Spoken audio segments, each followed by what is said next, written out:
There we go. Okay, I'd like to introduce my colleagues on the team. I'm on the left, going from left to right.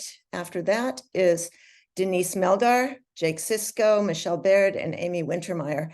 Amy served as our interim director of college counseling last year. I just started this year. And Amy was working with a cohort of juniors last year who are now in the class of 2024.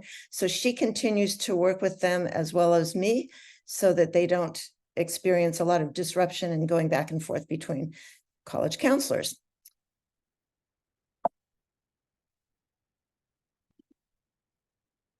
Here's what we're going to be talking about tonight. Our frame of reference with regard to higher education and the admissions world in particular, how things got that way, what caused some of the change to happen over a long period of time, about 2 decades, but also more recently. Probably some of you, maybe all of you, will find some of that information dispiriting and discouraging. It needn't be that way, but it's valuable to have a sense of what is real out there. And so towards the end, we're going to focus on what matters for individual students, how to evaluate the quality of an undergraduate experience, and what families can do to encourage students to make the best match for them and to put onto their college applying list schools that are genuinely good fits. So we always start out with our office values. First comes choices. You may think of that as choices at the end of the process. We want all students to have those, of course we do. But we also want students to have choices and agency in where they choose to apply, how they choose to apply, their timeline, whether they're going for early applications or leaving some for the regular decision process, more in the middle of the year. We want them to be as much in control of the process as they can, especially given that the outcomes we can't really control, and they're aware of that. Self-awareness and self-worth kind of go together. Self-awareness is a process of discovery that we hope to accelerate for them in their last year or so of high school as they approach adulthood, knowing for themselves what is important, what doesn't matter so much, what things, values, and life experiences they want to have. Self-worth, which is related, is figuring out what the intrinsic motivators rather than the extrinsic motivators are for each individual person. A lot of schooling tends to be very extrinsically motivated, you know, grades, extra credit, this, that, and the other thing. But feeling happy and successful and being happy and successful in life is about figuring out what your own internal motivators are. So we hope that students develop in that way as well. And finally, autonomy. That means doing things for themselves that they can do for themselves and not doing them for them. We do scaffold the process and we do a lot of teaching. We have a college seminar that meets once per rotation in senior year in the fall to help students get through the application process. But we want students to actually be doing their own research and doing their own applications with guidance as they need from the adults in their lives, including their college counselors. So we'll talk about our frame of reference, and this is the part that people tend to find shocking, especially if it's your first child going off to college soon. Perceptions sort of lag by 20 or 30 years, I've discovered. Maybe that's because I'm getting old myself, but here's what we're looking at. We tend to focus in our conversations outside of my office anyway, on about 70 or so colleges that are called highly selective or elite in the popular press. I was thrilled when I first came here to hear Travis say in public, you should call them what they really are. They are highly rejective. Okay, so I'm going to do that. But those are the ones that people talk about at their sports games and their ballet performances and this, that, and the other. And they hope that their children, who are, of course, smarter than their parents and more accomplished and all of that. I'm a parent, I know how this goes. That may be the places that come to mind when you think about where you want your child to go to college. But with those kind of admit rates, we have to be a little more realistic and draw a wider net and be very broad-minded. Because there are nearly 4,000 other rigorously accredited four-year degree granting colleges and universities in the US. And we sometimes pay scant attention to those other often wonderful options. Out of that group of colleges, those 3,900 roughly, most of them are very likely to accept MA students. We could call those safeties. The reason we don't call colleges safeties once they make it onto your child's college applying list is that safety is that big category of all the places in the country that are likely to say yes. Not all of those are a good fit, of course. A smaller number, a much smaller number, will be really good fits. Those are the ones we call likelies, schools that are likely to admit your child, but also places where they are likely to thrive, be proud to go, and be engaged while they're in college. So case in point here, Harvard's acceptance rate for the classes of 2006 to the class of 2027. So when you look at data like this, you always have to ask yourself, are they talking about college graduation rate or high school or year or high school graduation year? So the Harvard class of 2006 is the high school class of 2002. And look at this precipitous decline. That is scary. Even scarier is this absolutely unchanging green part at the bottom. That's the class size. So this is a hint that this is about supply and demand.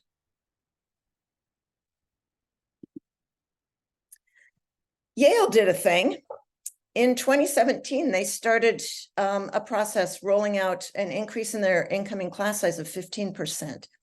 And it's really interesting because I heard about that in 2008 when they planned to build 2 new residential colleges, that's housing, to accommodate a bigger class size by 15%. And I thought, oh, that's great. Their acceptance rate will go up. Well, no, not really. So here you see the class of 2022. That's the first group that was part of this rollout of the increased class size of 15%. It goes up a little bit and then it drops. And then it stays right down here, around 4 to 5%. Sometimes, you know, I think that they're going to be saying 3.2 soon, but anyway, it's down there. And that's dispiriting because they have increased their class size in a way that Harvard didn't. And yet their acceptance rates still go down. And for those of you who, like me, don't like looking at graphs, but prefer actual raw numbers, here they are. 1990, Yale was just under 20% acceptance rate. 2000, it was tough to get in. And then look at this, all in the 6s. Here's the rollout beginning. They did it over 4 years so that it wasn't a sudden big 15% increase. And now look at this. This is the first year of test optional. And 4.35. Wow. So it's tight at the top for those very highly rejective schools, but the vast majority of US colleges still admit most people who apply to them. What we're talking about here is the part that's circled here, 3%, okay? 2002 is the not filled in circle.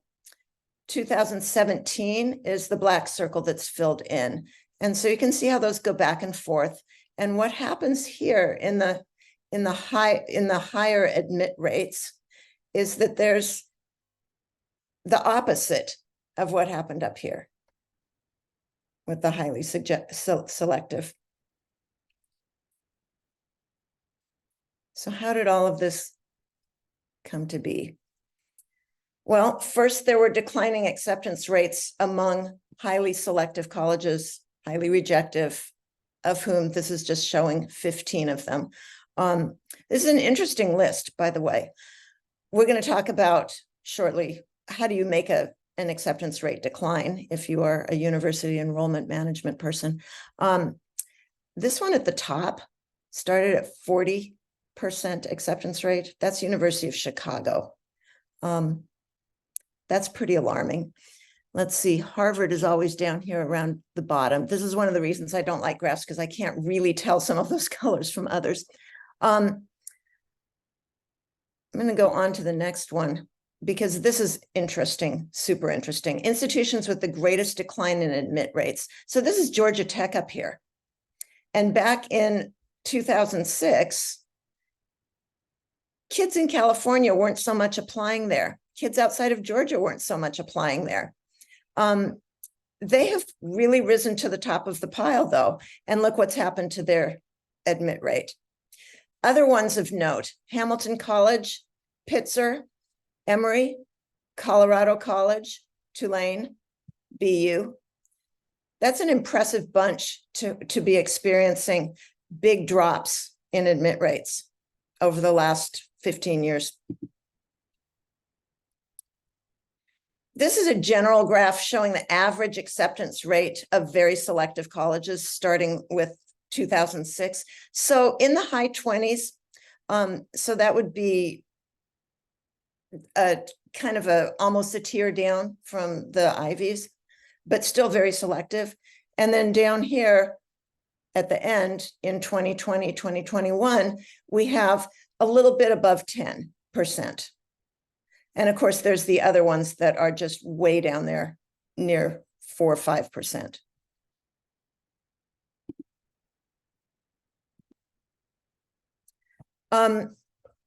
Now that I think probably everybody's in here, I'm going to say we'll go through these slides pretty fast, and know that you will be getting a PDF so you can look at them at your leisure and delve deeply into all the numbers if you like. You'll also get a recording of this. And I'll just be straight up. I started this thing with 80 slides that I thought were interesting and good, and I've cut it in half so that I could actually get through this, I hope. If people really like to look at that sort of thing, I am always happy to share. Let's see. What is of interest here? All of it's of interest here. DR means didn't report. And the way to read these is that on the left column, you'll see the current reject or selectivity rate or admission rate. Okay, so 97% rejectivity. That's what I was trying to say, but it's late in the day. Okay, and then over here in the second column, you see what the acceptance rate was starting back in 2002. So like Swarthmore, 24% in 2002, 7% today in 2022. Mostly these are the single digits and these are the double digits over here. Here's a case in point. This is Northeastern University. They have rocketed since 20 years ago from third tier to first tier. And Northeastern is one of those hot schools these days, like Brown. They had a 61% acceptance rate in 2002. And now they're down to 6.7 in 2022. They are an R1 institution today. They were not in 2002. An R1 university is a designation by the Carnegie Foundation for the Advancement of Higher Education that signifies that that university has the highest level of research activity. It's at the forefront of research and innovation. Faculty engage primarily in research. Highest level of research funding and facilities. The institution graduates a high number of PhDs in both STEM and humanities, social sciences. In the US today, there are 146 designated R1 universities. There were 96 in 2005. The criteria didn't really change. That is part of what happened in higher ed. A lot of places got really good. Today, Northeastern is known for its co-op program, which isn't new to Northeastern, for experiential learning, for being the first green university in the US. Back in 2011, they got that designation, and its meteoric rise in popularity. It's a highly rejected institution, and who would have thought that back in 2000? So I asked that rhetorical question so that I remember to tell a story. My husband is an academic at recently retired from an R1 university. And when our youngest child decided that she fell in love with Northeastern University, my husband was absolutely horrified. That's because his perception was 20 years out of date, maybe even 30. I had to break it to him gently that our kid probably wasn't going to be admitted there. And he was horrified at that. But that's the way that the world has gone. Here's an interesting thing. This is part of the data that was presented to the court in the case against Harvard and University of North Carolina that was resolved over the summer. What were the differentiators for who gets into Harvard was the question. And, you know, there's no definition of what constitutes merit, but a lot of people would like to use numerical things as proxies for merit. And so test scores and GPAs come to mind when we're talking of high school students who submit applications, because how do you really talk about merit on prose that they write, for example? So Harvard admitted 1,756 students into the class of 2019. So this is the year is 2015 when these kids graduated from high school. 3,450 of its applicants had perfect SAT math. 2,741 had perfect SAT verbal. A whole bunch of those had perfect SAT composite. Ditto for ACT. This is Harvard converted GPA. And this, there aren't SAT-2 tests anymore. If you're my age, you remember those as achievement tests. Then they were called the SAT-2s, then they were called the subject tests. And they were short tests that a student would take alongside of the SAT, but they were subject specific. And so Harvard used to require 3 of those, and those were harder than the SAT, and so a greater barometer of a kid's chances of getting in, for example. So these are really, really high, but look at this low admission number. So it can't be about test scores. Well, what's it about? It's about other institutional priorities besides test scores. So diversity is one of those. Athletic recruitment is one of those. Donors, being related to a donor is one of those. Being related to a faculty member is one of those. Geographic diversity is one of those. Gender balance, all sorts of things. But the point here is that these are all outstanding students if all you're measuring is GPA and test scores. And there was no way that Harvard could admit them all. So our students think about acceptance rates, and that drives their world, unfortunately. But colleges think about yield. The yield rate is the percent of students who are accepted who actually enroll. And so this is an interesting thing, because from 2006 to 2017, we saw some very large increases in yield from some colleges that had not necessarily been super popular before. This one is University of Chicago. Sorry, that got cut off. Their yield rate, well, it's on the next slide, so I'm not going to pull the punchline there. But other ones that are interesting would be Colorado College, Bowdoin College, Tufts, Tulane, really super popular places. And when they increase their yield, that means that they can recruit more applicants. And when they recruit more applicants, their applicant numbers go up, and then their acceptance rate goes down. And so it becomes this cycle, and kind of vicious, actually. But this is what universities care about.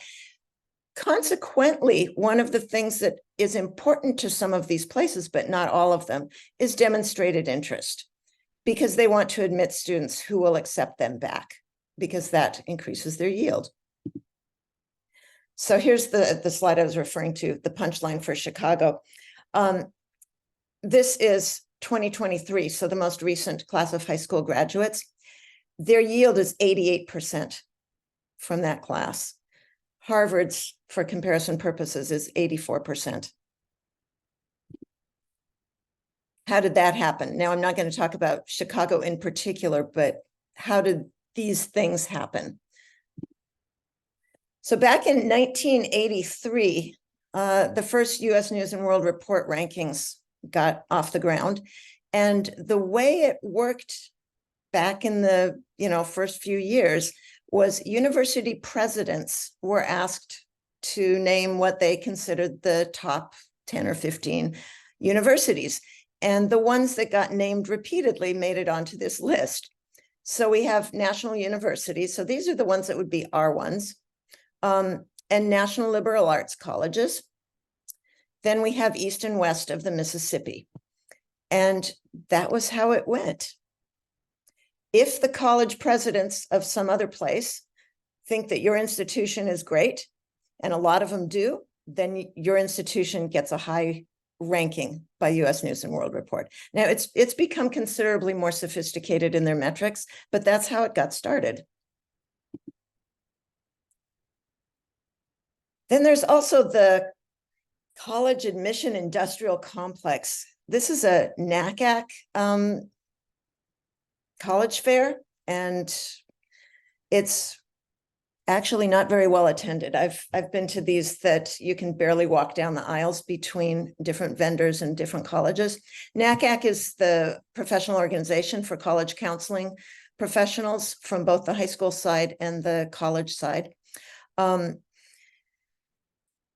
The college admission business is a multi-billion-dollar business that encompasses everything from test prep and testing fees to application fees to institutional advancement to institutions trying to get their acceptance rate down and their yield rate up and buying kids' names and trying to get more people to apply. It's huge. So here are some ways that colleges can bring down their admissions rates. They can buy names from the Common App or from the testing agencies. They can specify that they want the contact information for every student who has checked a box saying, yes, you may share my contact information, who has scores in a certain range. And then they can market to those students directly by email or by paper mail. A few years ago, kids were still getting lots and lots of paper mail and piling it in boxes and sticking it under their beds until they graduated high school. And then they would, ceremoniously take it to the dumpster. That's big business to buy names. Another way to do this is with fee waivers. That's the application fee waiver that this is talking about. Application fees can be anywhere from $40 or $50 up to $120. That's big. And if a lot of people apply, you get a lot of money from it. But if what you want is a greater applicant pool and a lower acceptance rate, you might waive those fees and it would be worth it. Aggressive recruiting. Repeatedly emailing to students, repeatedly emailing to their parents. I was shocked with my second child when I got email and snail mail telling me how great the college would be for my kid. I didn't need to know that. My kid was supposedly doing their own process. Another thing is test optional. Many colleges were already test optional before the pandemic, about 35%. The pandemic really helped to bring down admissions rates because students who probably would have been deterred from applying to highly selective colleges because they felt their test scores weren't in range, suddenly they have the door open to apply. And many of them did. So that increased the number of applications really dramatically. Another thing that colleges can do is say, well, we'll take the personal essay from the Common App, but we aren't going to ask any supplements. And that's something that many colleges have tried and found very useful, because kids come to us and they say, well, I'm done with my Common App personal essay. I think I'll just apply to this other school because I got an email saying that if I apply by November 5th, they will waive the fee and I don't have to write any supplemental essays. Bingo. And the kid maybe applied and didn't know hardly anything about that college. We try to discourage that. Doesn't always work. So this business of how hard it is to get into these top highly rejected schools is really about supply and demand. And that speaks to that green line at the bottom of the Harvard graph. The number of seats in the class hasn't changed and isn't likely to. So this is a real story. This happened to me fall of 2018 at a different school. And a parent came to me and said, my child is in the top 2% of students in the whole US, according to her PSAT score. MA doesn't give the PSAT, but my previous school did. And so, of course, she should be able to count on getting into Brown, right? And the next sentence was, it's not Harvard and Yale, but she loves it. Oh my, okay, so well, no. And this was a really hard conversation because I had never had a parent say something quite that stark to me about a particular college. Even if admission to Brown were based just on a quantitative index of merit, like the PSAT, and Brown doesn't work that way. But even if it were, here's what the numbers are like. So in 2019, this child's graduating class year, there were 3,800,000 high school graduates in the US. And if all of them took the PSAT, and it's a very widely taken exam, there would be 76,000 students who made it into that top 2%. Now, Brown admitted about 2,500 students that year. Harvard and Yale admitted 1,900 each. So suppose there was some mechanism by which each of those kids in the top 2% could be admitted to one and only one of the Ivies, okay?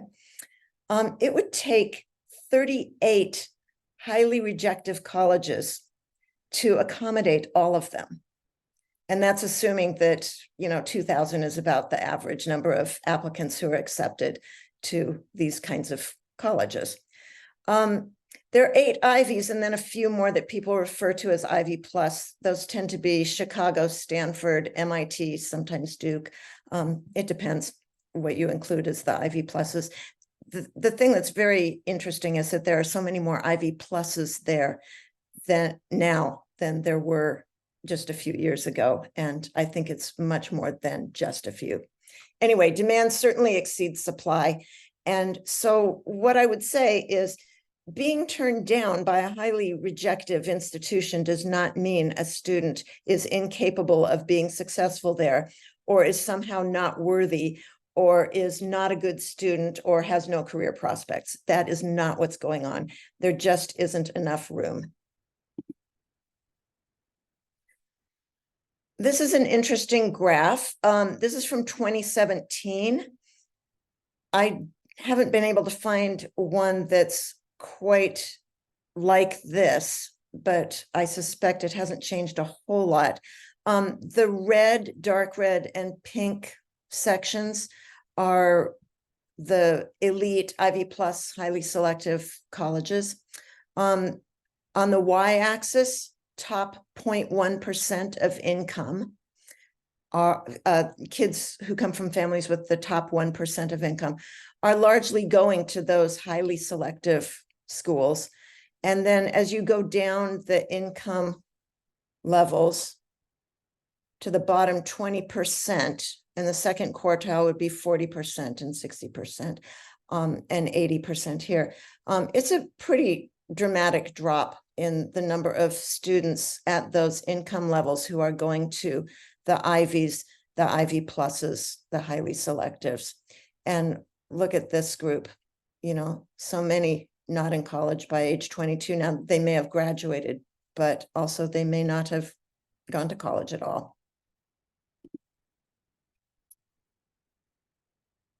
So I want to talk about some of the recent forces of change, not just over the past 20 years entirely, but some particular things. This is a graph of universities and colleges in the US reliance on international students. International students typically pay full fees and tuition and room and board. There's not a lot of financial aid given except by the very, very highly rejective colleges, and that's need-based. The number of international students increased pretty steadily between 1950 and about 2000, it started to jump. Up here is COVID, alas, and a lot of students, particularly in China, couldn't get out, couldn't count on being able to come and go, and so didn't come to the US for college. This graph ends in 2021, but I've read some data recently that says there's a very big upward trend now, restoring up to this level of students from international destinations. Some changes in which countries those are coming from, increasingly India and less so China, but the number of countries has increased over time, particularly in this last 20 years, I guess from 2000 to 2020. An international student pool is going to increase the student applicant pool that's domestic and put more pressure on those students who are in the US in terms of acceptance rates. Here's something else that's caused acceptance rates to go down. More applications per student. And after this graph ends in 2016 because I like it next to the next slide. But here's how this goes. 35% of students who applied on the Common App submitted 7 or more applications back in 2016. 7 was considered kind of a lot. Shouldn't do that. 82% submitted 3 or more, but not as many as 7. Okay, so 3 to 6 versus 7. 2016. Common App made things easier for students. It started to be used by a lot of students in 1990. You can see how the graph starts pretty low here. Now there are close to 1,000 member colleges on the Common App, and the Common App makes things easier for students because they only have to fill out basic information once. And so it's easy to scream through an application for a particular college after you've done that basic part, particularly if they don't ask for any supplements and there's no additional writing to do. So moving on past 2016, and remember that this is 7 was considered quite a lot back then. So now the number on the Common App's research has changed to more than 10, okay? The average number of students of applications per student in 2021 to 22 on the Common App was 6.22, and high volume of a student who submits a large number of applicants is submitting more than 10. That group constitutes 17% of all applicants. And so the researchers at the Common App were curious, what sorts of attributes do those high volume students have in common? So here's what they found. High test scores, standardized test scores, correlate strongly with students submitting more apps than 10. They call them tactical applicants, those who choose where to submit their test scores. Students who are doing that sort of curated test score submission, as many MA students do, are actually submitting more applications in total than regular volume students, so more than 10. Common App fee waiver recipients submit more applications. That's probably because it's easier to do in terms of financial investment in it. Those application fees are very expensive. International students and private high school students, that status that way correlates strongly with submitting more than 10 applications to the Common App colleges. High volume applicants tend to be applying to highly selective colleges. So there's more of them. They're applying to more highly selective colleges, which drives up the number of applicants in a pool for individual colleges. Also, those high volume applicants are largely applying to private institutions. So then the Common App put this as their fairly horrifying conclusion from these findings. As the chances of admission to any single institution are more uncertain, the overall odds of admission, I can't read that, and at least one can be increased. Of admission to at least one can be increased by submitting more applications. Naturally, this effect would tend to result in a greater concentration of high volume applicants in the pools of the most selective members. The arithmetic of that works out. I hear students say that all the time. It's a compelling argument, except I want to ask, at what cost? When students apply to so many colleges, and I've seen horrifyingly, but fortunately not here at MA, over 30, that's an incredible amount of work. It's an incredible amount of logistical savvy, a lot of executive functioning, and a lot of stress. And it's senior year. And senior year is supposed to be the culmination of the high school learning, the high school social life, if you will, the young adulthood thing. If they are chained to the college application mill and they're doing so much of this, are they healthy? Is it worth it? And what makes these highly rejective colleges so special anyway? Yes, I get that there's prestige and all, but is it so important that we would encourage our students to risk their well-being? And it really depends on the student and on the family. And, you know, MA is never going to tell a student, don't do these apps, or we're going to limit your number of apps. No, we don't do that. But we do try to help students become self-aware of what their tolerance is for that kind of work, how they balance things, what their tolerance is for that kind of stress, and how they will take it at the end. So moving on to something less stressful, okay? Standardized testing. The impact of test optional on the size of applicant pools and hence on the decrease in acceptance rate. So pre-pandemic, close to 35% of colleges were test optional. And these are the 400 plus schools tracked by Compass. Compass is a very responsible test prep company. I love their data. College counselors each year wait for them to publish their year's data book, basically.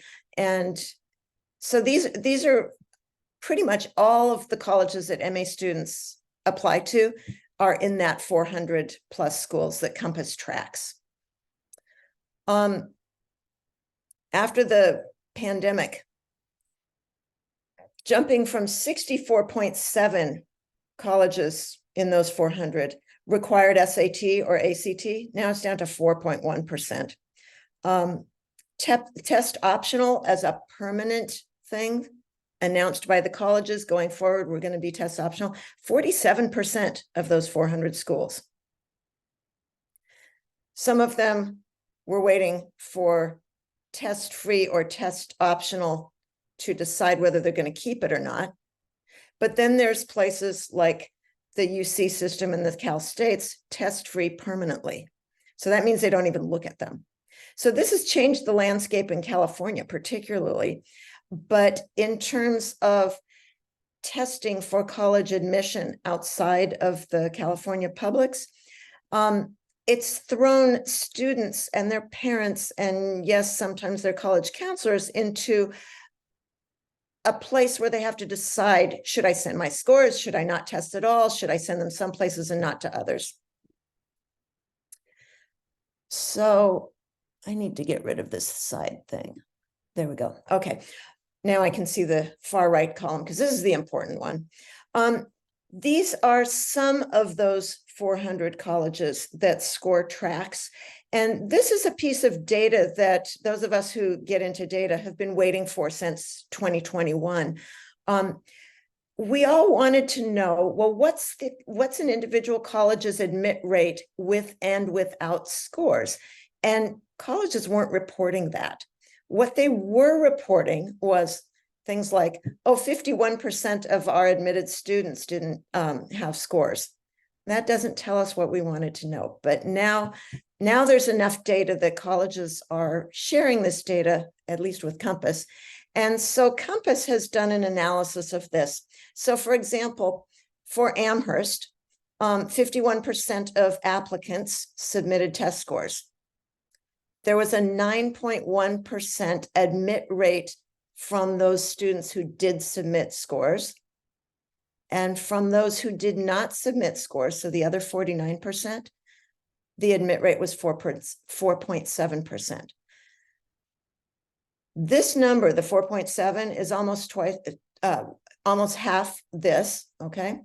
And so Compass has calculated the ratio of admit rates. At 2.0, such as we see at Notre Dame, means that test submitters were admitted with twice the frequency of non-submitters. And this is what we all wanted to know in those early years of the pandemic. And nobody had good, solid data. So does this mean that everybody should submit their scores to Amherst? Well, it still raises the problem of how good are the scores? Should they be submitted to Amherst? And that drives some of the individual decision-making and curating of where to send test scores. So we will have those conversations with students in person and individually, and looking at things like both parts of the SAT, all the sections of the ACT, where they are in last year's middle 50% of admitted students, knowing that this is a historical ratio of admit rates. So if it's 1, right, this one is 1.2. I don't see any that are just 1, but this is at Vanderbilt. That's a really interesting one. 7.3% admit rate with scores, 6.0 admit rate without scores. That's a whole lot closer than what we see at Amherst. So some of that is very dispiriting and makes it feel like all the colleges we've all heard of frequently are not going to admit our students. Well, that's not entirely true, but it's well to be aware of what the reality is out there, so that when our young people are going through this process, we are properly supportive of them building a range of selectivity levels into their college applying list. And so that we as the adults in their lives can assure them that they are not their test scores, and even more so, they are not their college acceptances. So we encourage students to think, and to think deeply and at length, as part of their self-awareness and self-knowledge and self-worth process going through this time in high school, about what they really want in a college experience, what's really important to them. And all right, if you put fancy name brand college up there at the top, okay, but what else? Because you may not get that. And in fact, the data shows that most kids' chances are very, very slim. So start thinking about other things. And we have these conversations with the kids, and we encourage them to have these conversations with their parents and with their teachers and their college counselors. These are all different things that might come up for a student. I'm not going to read them through to you because otherwise I won't get through all my slides. But diversity might be one of them. This is a chart showing in 2017, versus 1998 and 2007 in the middle. What percent of each of these colleges was non-white? Student support. At schools with good, strong student support, they have good, strong graduation rates. These colleges had the largest graduation rate increases in the period between 2005 and 17. Northeastern, yeah, okay.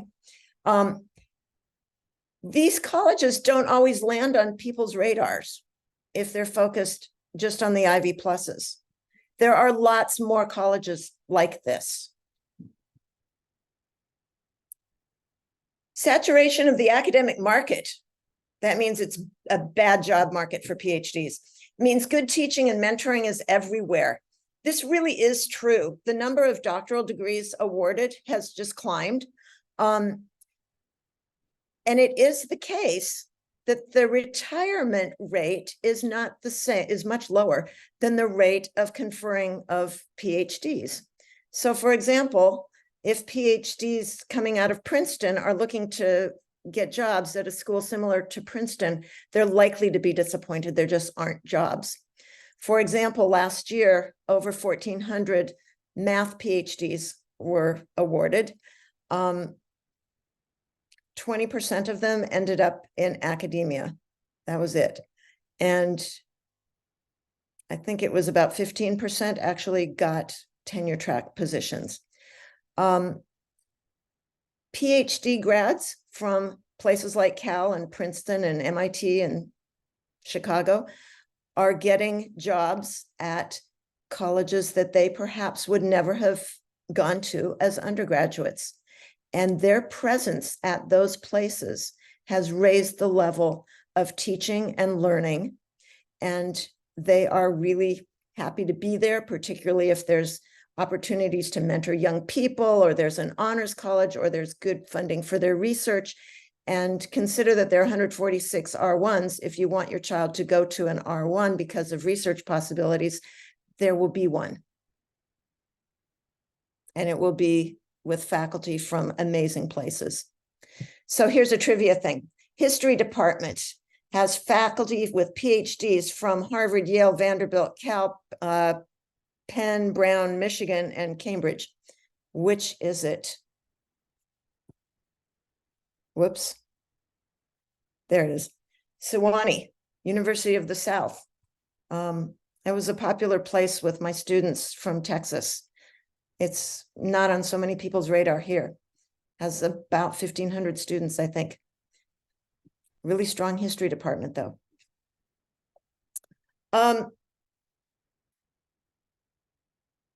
Thinking about earning potential of a graduate from a highly rejective college versus a student who has done well wherever they went, okay? As expected from earlier studies, academic performance measured by pre-college test scores and college GPA is predictive of labor market earnings, even after controlling for demographics and college selectivity. That's a really interesting conclusion. Specifically, except for the least selective colleges, and probably those aren't going to come onto kids' radar because they haven't heard of them. A higher cumulative GPA is associated with higher earnings 10 years after graduation than perceived quality of undergraduate institution. Perceived quality is bumper sticker factor, I call it. What a student does when they get to college is what matters most. So how do we evaluate the quality of the undergraduate experience? There are many ways. I pulled up one because I think it's really interesting and it's widespread. So this is the National Survey of Student Engagement, which has been around since 2000. They do surveys of colleges that elect to participate. This one is what Kenyon's looks like. You can find this on Kenyon's website. They're looking at indicators of engagement, such as higher order learning, quality of interactions, and that's with professors or with students among themselves, and discussions with diverse others, quantity of high impact learning experiences, a culture of pushing students to do their best, And then they survey students at the beginning of their time there and then again at the end and look at what the students themselves are perceiving as gains. Here's some background on the NSSE survey, launched by the Pew Charitable Trust, supported by institutional participation fees, and it's now housed at Indiana University. It's a representative bunch of type, sizes, and locations of institutions that have been participating in this. More than 1,600 BA granting colleges and universities in the US and Canada have participated. And you can find a list so that you can look up, is the college your student is thinking about one of those NSSE survey participants? This is a live link here. And honestly, I would say that any college that's asking these questions and thinking about this is a place where I would want my kid to go. So these are engagement themes that they're looking at through the survey.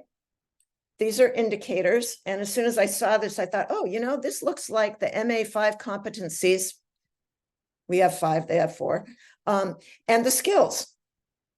And a lot of these actually do speak to the MA competencies, which I thought was really neat. If you like what's going on here, find a school that does that same sort of thing. 7 principles of good practice in undergraduate education identified by the NSSE. Student-faculty contact. I think we all want that for our students. Active learning. Prompt feedback from those faculty members, spending good and quality time on the tasks of homework, preparation of presentations and reports and research papers. High expectations from the faculty of the students, but also of the students from each other. And honestly, that might be even more important. Having experiences with a diversity, with a diversity of students and a diversity of faculty, diversity in all of its respects. Also, cooperative projects among students, because that's often the way they're going to work in the real world. I really like all these questions. I'm only going to pull a couple of them to read out loud because you can read them all later. One of them is discussed or debated an issue of social, political, or philosophical importance. We do that a lot here at MA. Discuss the ethical consequences of a course of action. That too. Evaluated the credibility of information sources. That's actually one of our skills associated with a couple of the competencies. Discussed complex problems with others to develop a better solution. Generated multiple solutions to a problem or task. Written something that presented multiple viewpoints or perspectives, or included ideas from more than one academic discipline. Transdisciplinary learning, intellectual flexibility. These are things that MA students have come to value, even if they're not being explicit about it. They're doing it every day and they seem to be happy, at least the ones I've talked to. Engagement matters after college too. So this is part of that NSSE study. The odds of being well engaged at work, for example, are almost twice as high if my professors at College X cared about me as a person. Okay. 2.6 times the odds of being engaged at work. If College X prepared me well for life outside of college, I got the skills and competencies that I needed. It was education for life. We say that kind of thing about MA being education for life too. Higher if I had an internship or a job that allowed me to apply what I was learning in the classroom. There's an argument to be made for if you are at a college that isn't grad student heavy, there's going to be more access to internships and work in labs and work with professors. Higher if I worked on a project that took a semester or more to complete. Senior project, capstone, think of things like that. So perhaps it's time for a change in our perspective all around. Perhaps we shouldn't be focusing on that top 3% of schools exclusively. Certainly go ahead and look at them and be excited by them. But in addition, students and parents alongside of them, exercise your imaginative curiosity and intellectual flexibility in your college research. Be strategically bold, create a set of choices that is individually tailored and wonderful for you. Those are 3 of the MA competencies, by the way. Here's what we recommend to students. We say 8 to 12 colleges on an applying list. We do see more than that, but we do feel that 8 to 12 is the best for most students' well-being and stress level. 3 reaches, that means the profile is in the, the student's profile is in the lower 25% of admitted students, okay? So the chances are not completely nil, but admitted students usually have a hook. They are a recruited athlete, they are a legacy, they're a performing artist of some sort, something like that. Over here is unlikely. So that would be a reach with a less than 20 or less than 10% admit rate.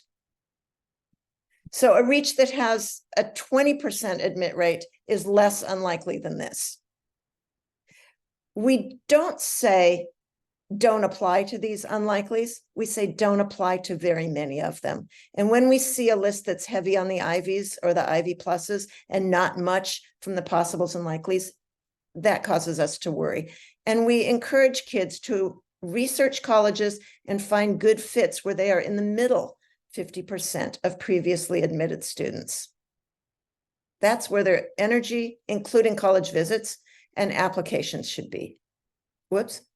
And likelies are, as I said at the beginning, profile in the top 25% of admitted students. Student is likely to be admitted, and their own personal research indicates that there are wonderful things there and that they will thrive.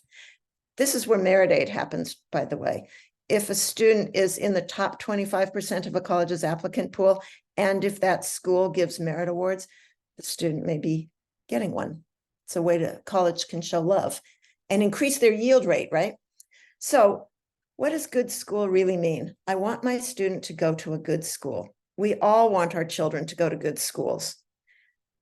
There are going to be plenty of good schools for everybody's kids here at MA. But let's talk about what makes a good school. In your homes, in the classroom, among their friends, with us. A balanced school, that could mean a whole lot of different things. Balance in terms of school, academic work, and extracurriculars, balanced in terms of group work versus independent work, balanced in terms of stress level, competitiveness, whatever. Experts in my major at this school. That's a really strong draw for some kids. Affordable, that's an even stronger draw for many families. An engaging community, a place where I'll feel at home. Geographically, it's either close to what I love, home and family, or it's as far away from those I love because I want to go out and have an adventure. Athletic fit, a school with major diversity, well-known for a particular thing, a career-focused or an outdoorsy school, and those don't have to be, contradictory. Anyway, think about what makes a good school, not an acceptance rate or a rejection rate, but what makes a good school for your very own child. So here are some of the sources that were used in putting together this presentation. I have a few more to add because literally I love this stuff, and I was adding a few slides even an hour or so before presenting.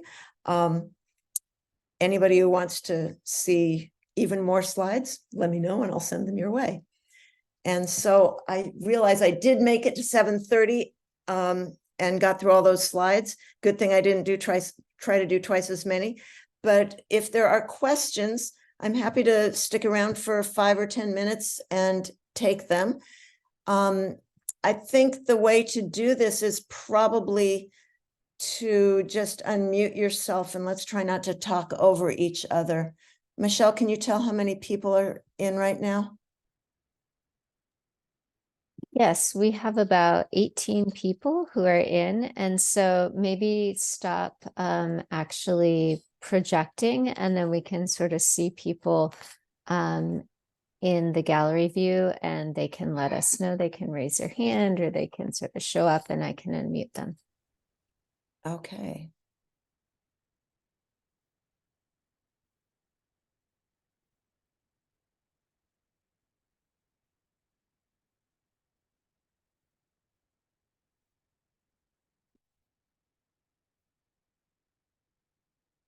What, no one has any questions?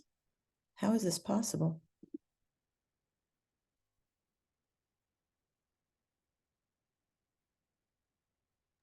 If anyone does have a question, you're welcome to turn on your video or raise your hand. Oh, someone's in the chat actually, which is great. Are there any trends for international schools? Ah, that's a neat question. And I'm sorry I didn't research that. Your name went away. Whoever asked that, can you shoot me an email and I'll see what I can find? It may take me a couple of weeks.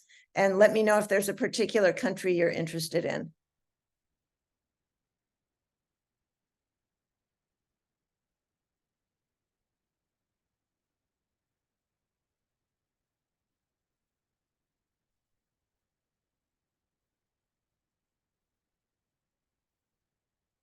Okay, how about both of you who want to know about international schools? Shoot me an email. I'll put it on my back burner until we get through, the November 30th, December 1st stuff. And it'll take me probably a couple of weeks to go chasing this data because I first have to figure out where to look to get the most reliable stuff. I may cancel these. There is a question about how we're communicating this messaging to students as well. Yeah, so what we need to reevaluate how this is the sustainability, issues of equity, issues of staffing, issues of hiring the right tour company. There's a lot that we need to look at. And we didn't want to do another tour while all of that was up in the air. So it's canceled, yes, for this year. I love to help people plan trips. I don't get to go on enough trips of my own, but I've actually sent a few parents some suggestions for that. If you're interested in learning more about how to plan a trip like that on your own, would you shoot me an email and let me know what grade your child is in? It's a different sort of set of resources that I would put out there for a 10th grader as opposed to an 11th grader. And I'm happy to help. I'm sure various college counselors are also happy to help, but it's not a hard thing to do. But we do need to know a little bit about how old your child is and what the resources of time, and do you want to fly or is this a road trip, that sort of thing. Wow, what is all this with the international schools? People are very interested in fascinated. international schools. There's another question about how we're communicating the information from the landscape of higher education to our students. So how are they getting these same sets of statistics that we're sharing with parents and guardians right now? Okay, so first of all, in the platform that we use for college counseling, they can see scattergrams that are MA based. So test scores and GPA for students who applied to a college that they're considering. And it will plop their test scores and GPAs in on a scattergram and, predict, I guess, the likelihood that they would be admitted. So we have longitudinal data that way. We also encourage them, and we're happy to show them how to do this, to find the college's middle 50% statistic for GPA and test scores to see where they fit. We talk about colleges honestly with kids individually. This year was my first year. It seemed really not a good plan to open the college seminar that kids go to in fall of senior year with a presentation like that, particularly because I don't know, well, I do now, but I didn't then, what kind of conversations students and their parents had already been having. That's a tough conversation to just jump into with a whole lot of data like this. I have found in the past that it's more useful to present it to parents so that they have a sense of care and empathy in a particular way for their child who may be hearing stuff from their friends. It was easy for me to say to my kid, because I'm a college counselor, hey, kiddo, let's look at this scattergram. You haven't got a chance there, but look at this other place that you actually like better. Different families can have frank conversations in different ways. So we do talk with kids about the balance in their list. And we do say to them, what is your tolerance for being denied at a whole bunch of places? Do you want to hear that at the end of March? Some kids say, oh, you think I'm going to be denied? Well, no, I think I'll take one or two of those and the rest of them I'm not going to apply to. How do I choose? And then we're on to a more interesting conversation.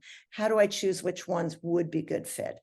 But at this time, there's not a presentation like this where we sit the whole class down and say, look at these graphs.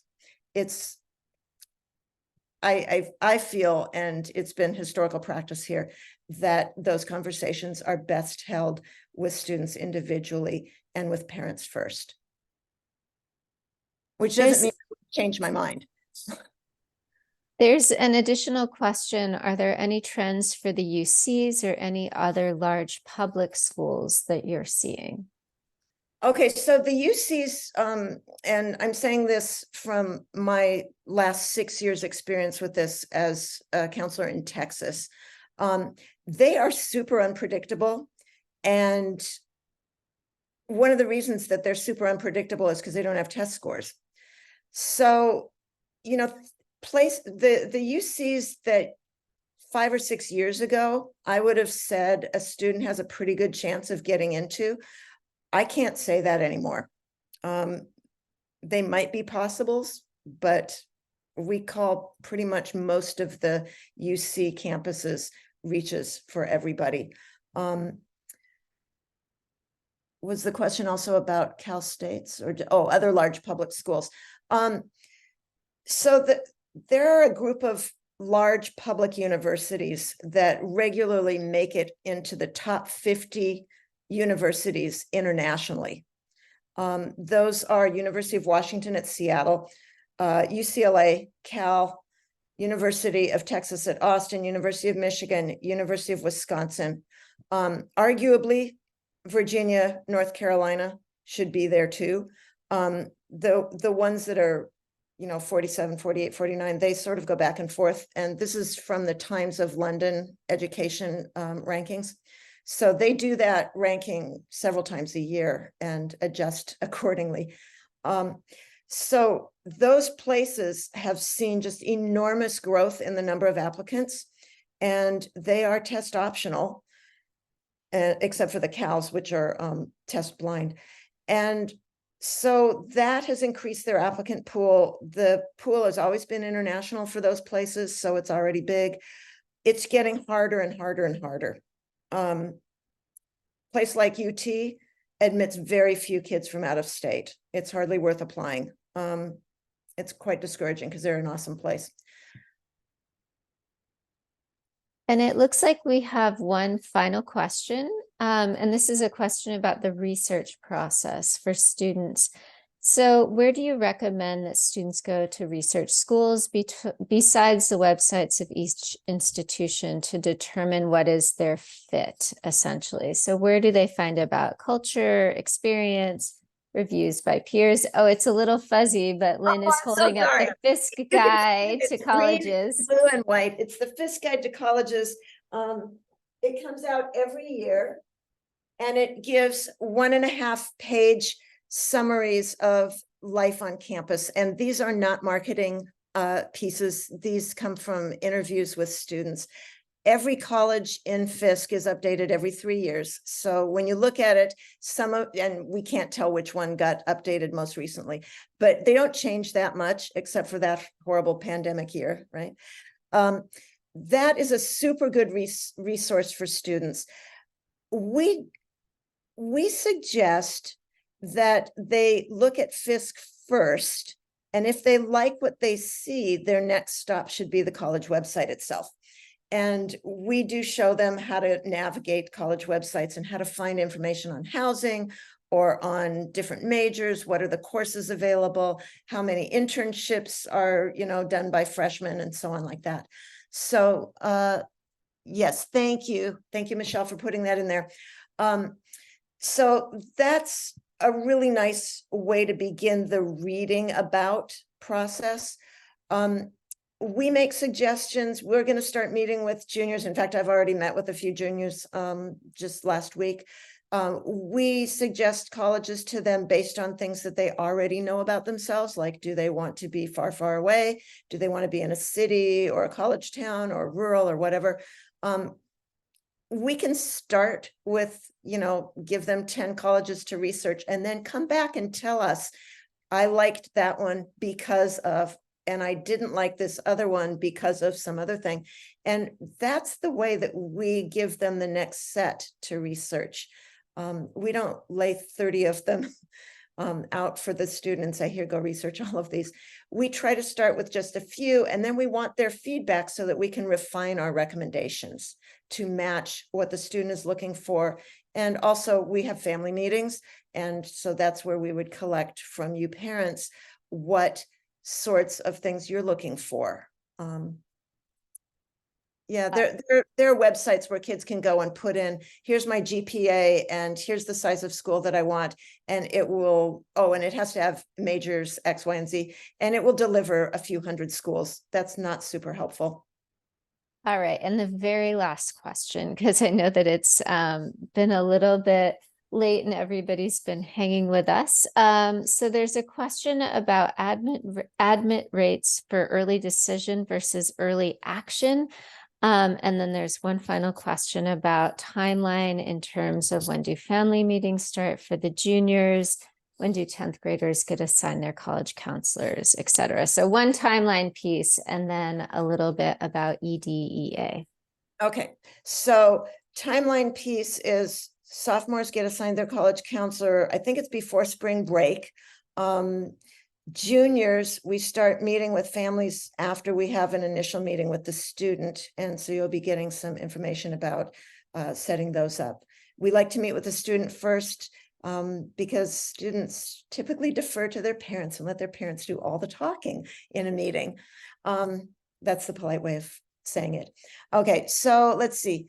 Admit rates for early decision, that's one of those questions where I have to fall back on, it depends on the school. And I assume you're not asking about what do MA's admit rates look like, but what do particular admit rates look like at particular colleges. They are typically higher than regular decision and higher than early action because the student has made that commitment to enroll if accepted, and colleges do like to enroll to offer admission to kids who they know will come. So that's a huge draw. We can name some schools where it can make all the difference because of that student intent being perceived by the college. And we're happy to tell kids that, if you put such and such college on your list, please know that you're going to have to demonstrate interest. And some of them actually, if a student applies early action, but hasn't demonstrated, the ultimate commitment, a college may offer the student a chance to flip their application after deferring them to the regular pool. They'll say, if you feel ready to apply ED2, you can flip your application out of the regular pool now and into the ED2 pool. And typically that gives them a better chance. The super highly rejective schools tend to super highly act like super highly rejective schools at ED as well. So there's a calculus to this a bit. If a student is going to apply to one ED school, which is all that's allowed at a time, right? Are they going to use it at a place where they're shooting their shot, but their chances of that ED application making it over the bar are pretty slim? Do they go that way, or do they go for an ED at a college where the chances of the ED commitment will make it over the bar? A college that isn't so competitive. So for example, I had a student one year choosing between, I think it was an ED to Columbia versus an ED to Davidson. And I said, well, where is your ED commitment going to do the most good, do you think? And he said Davidson, and he did apply to Davidson and he did get in. I think in that particular student's case, that was the right decision to make. So these are conversations that we have with the kids directly and privately, and, you know, parents included if they want to be. What we don't find useful is the kid who comes in, sits down and says, I'm trying to figure out where I should apply ED. And we say, well, which is your favorite and which is your second favorite? And they go, I don't know. I just need to apply somewhere ED. That isn't good. Let's see, is there anything else in here? I think that's it for this evening. And if anyone else has any questions, they can reach out to you or any of the college counselors. And I think I'll let you sort of wrap things up, Lynn. Yeah, thank you so much for coming out or staying in or however, but thank you for joining me. Thank you for all the good questions. If you want more follow-up, please email me. How do students show their interest that will make a difference to a particular school? Someone put that in the chat just now. It depends on the school. So if you have a particular school, I can probably tell you a few things, but generally send your kids to do the virtual tours as their first step. Okay. And with that, I will sign off and say goodnight to all of you. And thank you again for coming. Please be in touch if you have more questions.